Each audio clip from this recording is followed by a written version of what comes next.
Fala galera, tudo bem? Bom, a gente vai começar a estudar sobre os triângulos. Eu não preciso te explicar o que são os triângulos, né? São os polígonos de três lados. Mas eu vou te mostrar algumas propriedades deles, quais são os tipos de triângulos e como que eles aparecem nos exercícios, tá bem? A primeira coisa que eu tenho que te mostrar é quais são os triângulos que são possíveis de serem construídos. Olha só. Digamos que você quer construir um triângulo e os lados deles vão medir A, B e C. Bom, quaisquer lados A, B e C funcionam para construir um triângulo? É isso que a gente vai ver agora. Se você tiver um pedaço de madeira do tamanho A, um pedaço de madeira do tamanho B e um pedaço de madeira do tamanho C, será que você fecha um triângulo, que você consegue montar um triângulo com isso? A gente pode perceber que isso pode não dar certo. Ó, se o B e o C não tiverem tamanho suficiente, se dois dos lados não forem grandes o suficiente, você não consegue montar o triângulo. Por que esse triângulo aqui não está funcionando? Por que eu não estou conseguindo encostar esses dois vértices para fechar um triângulozinho? É porque o A está grande demais, não é? Ou seja, quando a gente quer montar um triângulo, nunca pode acontecer de dois lados serem pequenos demais. Dois lados serem tão pequenos que mesmo quando você soma eles, eles não conseguem ser maior que o A, serem maior que o A. Ou seja, a soma de dois lados tem que sempre ser maior do que o terceiro, tá bom? Se a gente conseguir pegar dois lados que sejam maiores, aí a gente consegue montar. Quer ver? Ó, vamos dar uma olhada. Você percebeu que eu aumentei o B agora? Ó, como o B é grandinho, ele ainda não está do mesmo tamanho que o A, ele não está tão grande quanto o A. Mas com o tamanho que ele está, eu consigo fechar um triângulo. Ó. Consegui fechar um triângulozinho. O que não pode acontecer, então? Não pode acontecer da soma dos dois lados menores ser tão pequena que não alcança o maior. É isso que você vai ter que se preocupar.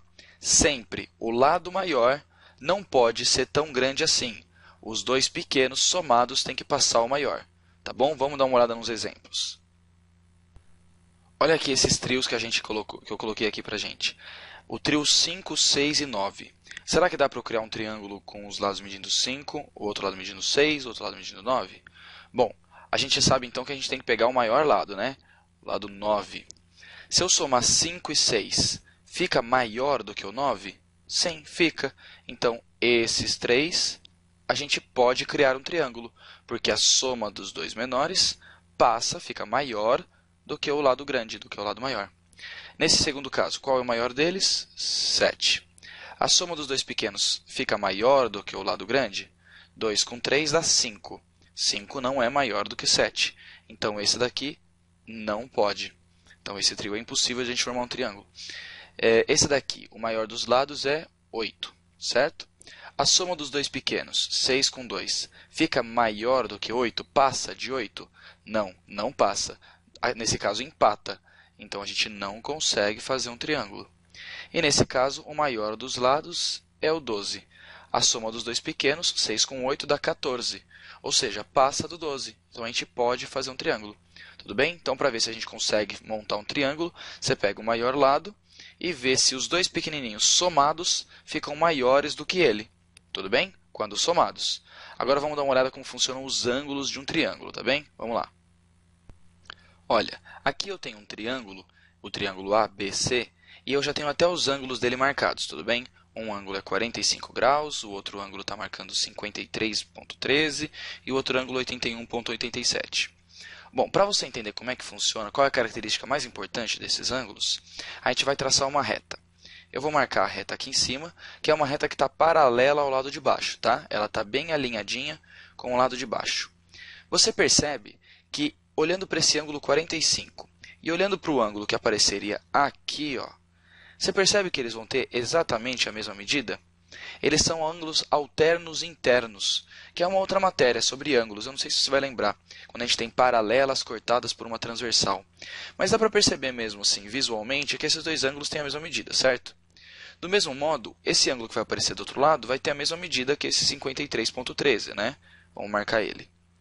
E isso sempre vai acontecer em todos os triângulos. Sempre a gente pode fazer essa retinha aqui em cima, sempre a gente pode pegar os ângulos e colocar ali para cima. O que isso mostra?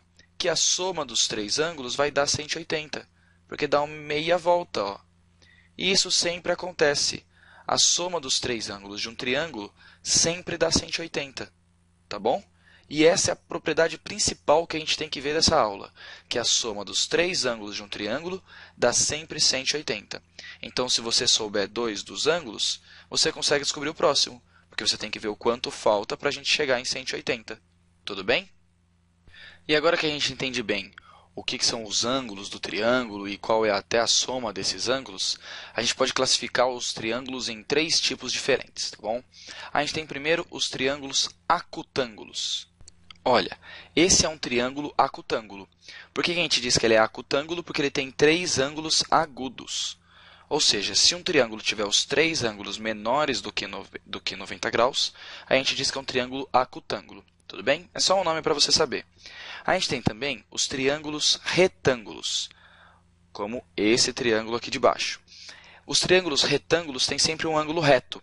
A gente diz que esse triângulo, por exemplo, DEF, ele é retângulo em D, porque o ângulo reto dele está no D. E além disso, a gente tem os triângulos obtusângulos. Triângulo obtusângulo é aquele triângulo que tem um ângulo obtuso, ou seja, maior do que 90 graus. Tá bem? Então, a gente tem os triângulos acutângulos, os triângulos retângulos e os triângulos obtusângulos. Tá joia? Agora vamos fazer uns exercícios onde a gente pode tentar usar tudo isso que a gente viu até agora. Vamos lá. Determine o valor de x sabendo que os três ângulos de um triângulo medem 6x mais 20, 3x menos 40 e 60 menos 2x. Bom, ele está falando de um triângulo e, às vezes, no problema de geometria, é melhor que a gente desenhe o que ele está falando. Mas, nesse caso, eu acho que a gente não precisa, né? Ele me deu a medida dos três ângulos, o primeiro, o segundo e o terceiro ângulo. A gente não viu agora há pouco que a soma dos três ângulos de um triângulo tem que dar 180? Então, o que eu vou fazer? Eu vou somar todas essas expressões e vou igualar a 180. 6x mais 20, somado com 3x menos 40, somado com 60 menos 2x, tem que dar igual a 180. Tudo bem? Bom, 6x com 3x dá 9x. 9x menos 2x dá 7x. Entre os números, 20 menos 40 dá menos 20. Menos 20 somado com 60 dá mais 40. Igual a 180. Agora eu passo o 40 subtraindo, vai ficar 7x igual a 140. E passo o 7 dividindo. Vai ficar 140 sobre 7, que é 20. Então, eu descobri que o x é 20 graus. Eu só usei a ideia de que a soma dos três ângulos de um triângulo tem que dar 180. Então, eu somei, vou marcar aqui para vocês verem, eu somei o primeiro ângulo com o segundo ângulo com o terceiro ângulo. E igualei a 180, daí virou uma equação. Tá joia? Vamos ver outro exemplinho aqui. Esse é mais legal, esse tem desenho. Adoro esses exercícios com desenho. Sabendo que o triângulo ABC abaixo é retângulo em A, bom, retângulo em A significa que o ângulo A é reto. Tem um ângulo de 90 graus aqui. Tá joia? E que AD pertence à bissetriz do ângulo A. Tá, então, o AD está cortando o ângulo reto em duas partes iguais. Então, tem a mesma parte para um lado e para o outro. Tá bom? Determine a medida do ângulo ADC. O ângulo ADC é o ângulo que está aqui, ó. Esse que ele quer saber qual é a medida. Tudo bem? Até pintei ele aqui. Bom, se esse ângulo de 90 graus foi dividido em duas partes iguais, eu sei que fica 45 para um lado e 45 para o outro. Tá certo? Agora vamos ver como é que a gente descobre esse ângulo. Se aqui é 150 graus, eu sei que esse pedacinho é o que falta para fechar 180, ou seja, 30. Agora, dentro deste triângulo, eu tenho um ângulo de 45 graus e um ângulo de 30 graus. Para fechar 180 dentro deste triângulo, quanto que fica faltando? Bom, 30 com 45 dá 75. De 75 para 180, falta 105. Tá joia? Agora dá para descobrir esse ângulozinho aqui.